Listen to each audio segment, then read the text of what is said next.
Alors encore une petite vidéo en Bolivie où là-bas on a un arbre en pierre, l'arbre de pierre, mais je peux pas y aller là avec la vidéo parce que je le montrerai à la fin, parce qu'il y a beaucoup de vent et du coup on n'entendra rien. Et là tu as quelques petits rochers qu'on peut grimper, comme tu peux voir. Alors comment choisir ces artisans? C'est un truc qui est important en immobilier.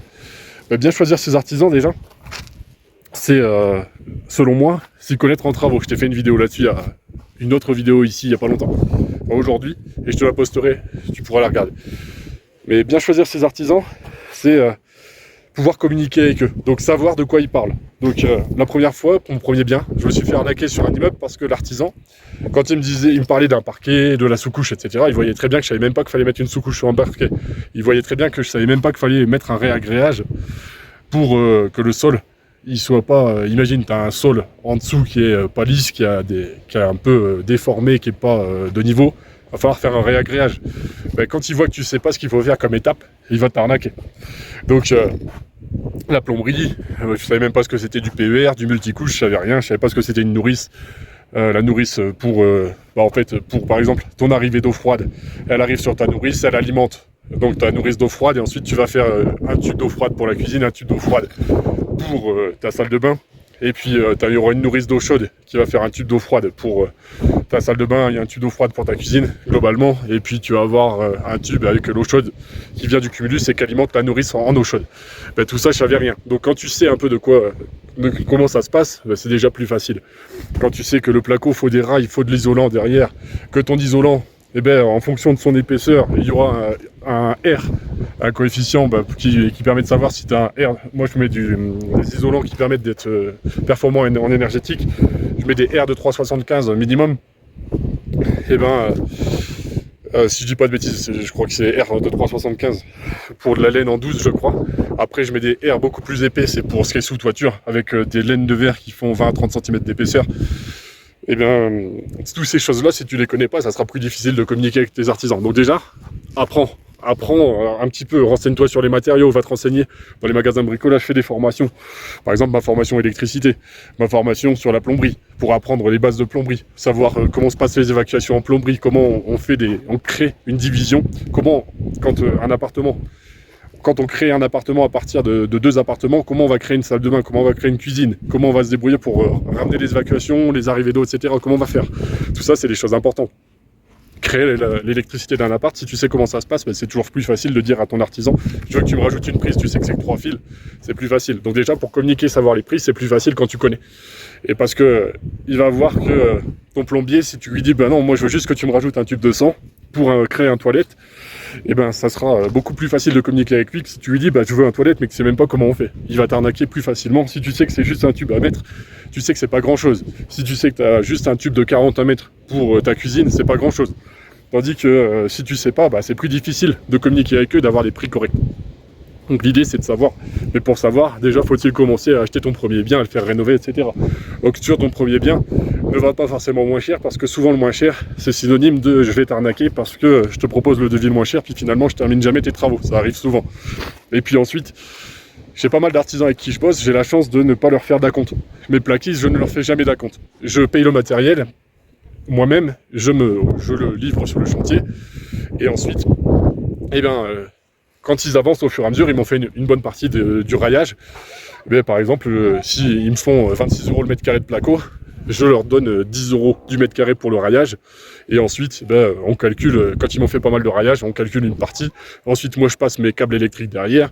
Je termine ma plomberie quand c'est pas terminé derrière mes rails. Ensuite, au moins eux, on calcule le nombre de mètres carrés de raillage qu'ils ont fait. Je leur donne par exemple 10 € du mètre carré de rail qui ont été faits. Et ça me permet de savoir, de leur donner un peu d'argent. Au moins ils se disent pas merde, il m'a pas payé, donc ils continuent de bosser pour moi. Et puis ça continue d'avancer, ils continuent le raillage sur autre chose. Quand moi j'ai fini mon élec, ma plomberie, que mon salarié par exemple a fini mon élec, ma plomberie, derrière ils vont faire ils vont l'aîner et ensuite ils vont plaquer. Et tout simplement, je les paye au fur et à mesure. Et ça permet d'éviter les risques. Parce que plus tu as des gros acomptes, plus les gens peuvent partir et ne pas revenir chez toi. Donc moi j'aime ne pas payer d'acompte à mes artisans. J'ai quelques artisans où j'ai fait faire une dalle en béton. Bon, eux, c'est des artisans avec qui je bosse très peu, je leur ai fait un petit acompte. Mais par contre, malheureusement, ça a encore pris du temps. Alors, entre le moment où ils m'ont dit qu'ils allaient venir et le moment où ils sont venus, ça a mis du temps. Mais par contre, j'avais quand même connu ces artisans dans le sens où ils avaient bossé pour d'autres personnes. Et je sais qu'ils avaient bossé pour d'autres personnes et ils avaient bien travaillé. Donc déjà, j'avais des bons commentaires sur eux. J'avais des bons retours.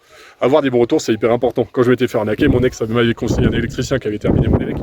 Il avait beaucoup de bons retours. Bon, au final, ça a permis d'avoir quelqu'un qui m'a terminé les apparts. Et ce gars-là, beaucoup de bons retours, il était plutôt correct dans les délais, il m'a fait les choses telles quelles. Il m'a fait les choses dans les délais, au prix qu'il m'a dit. Bon, malheureusement, cet élec-là, à l'époque, j'y connaissais rien. Et bien, quand il connaît rien, même s'il est bien réputé et que tout est bien, il m'a pas mis les contacteurs pour les chauffe-eau. Donc ça, normalement, ça se met. Mais pour pas payer un contacteur qui coûte plus cher, il me les a pas mis, même s'il est bien réputé. Donc le fait de travailler quelqu'un qui est bien réputé, c'est bien. Mais le fait de s'y connaître, c'est bien aussi. Parce que même quelqu'un qui travaille bien, c'est mieux de pouvoir vérifier ce qu'il fait.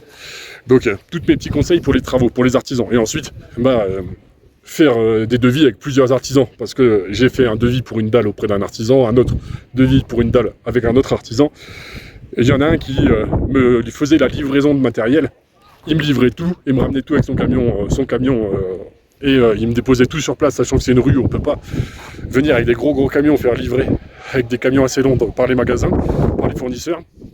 Et lui il venait tout ramener avec sa petite remorque, et il déchargeait tout, et ensuite il me faisait la dalle, et tout ça pour le même prix qu'un gars qui ne me faisait pas la livraison. Par exemple, c'était, on va dire, j'avais une dalle à faire, je sais plus exactement les prix. J'ai dû payer 1005 pour une dalle, et où il y avait pas mal de manutention à faire, et l'autre artisan il me proposait 1008 pour une dalle où il me faisait pas la manutention, la livraison du matériel. Donc c'est toujours mieux de comparer. Et parfois, faut prendre des artisans un peu plus chers parce que tu sais qu'eux ils vont pas t'emmerder, ils vont être sérieux, ils vont faire les choses dans les délais.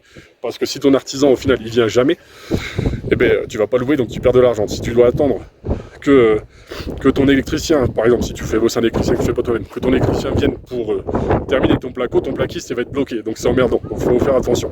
Donc compare, fais des devis différents, plusieurs devis pour plusieurs artisans, et apprends à savoir comment on fait les choses. Au moins tu peux vérifier. Ton plombier il vient, tu regardes si tu as bien passé tes tubes où il faut pour ta cuisine, si les as mis aux bons endroits, si tu as fait les évacs avec l'évier qui arrive au bon endroit, etc. Et au moins tu peux comparer, tu peux regarder. Et avant de le payer, tu lui dis écoute, non, t'as pas fait ça comme il faut, t'as pas fait comme je voulais, c'est pas du tout au bon endroit, c'est pas ce qu'on avait convenu, donc non, ça va pas. Et globalement, l'ensemble des conseils que je peux te donner pour choisir un artisan. En dessous, tu as mes formations pour les decks, mes formations différentes pour l'immobilier.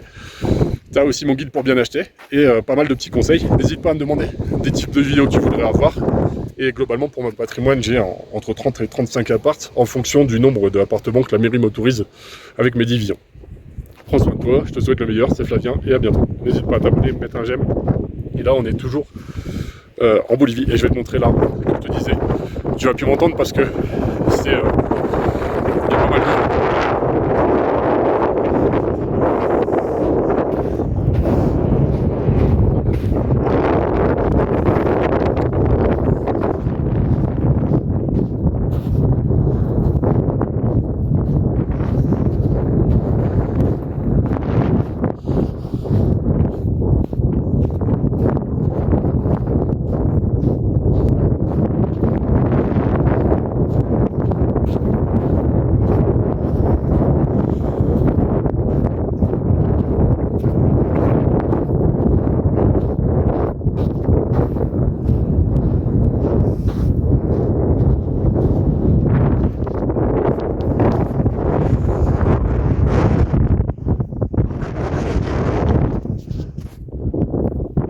Globalement, c'est ce qu'ils appellent l'arbre en pierre, qui fait à peu près 5 mètres de haut.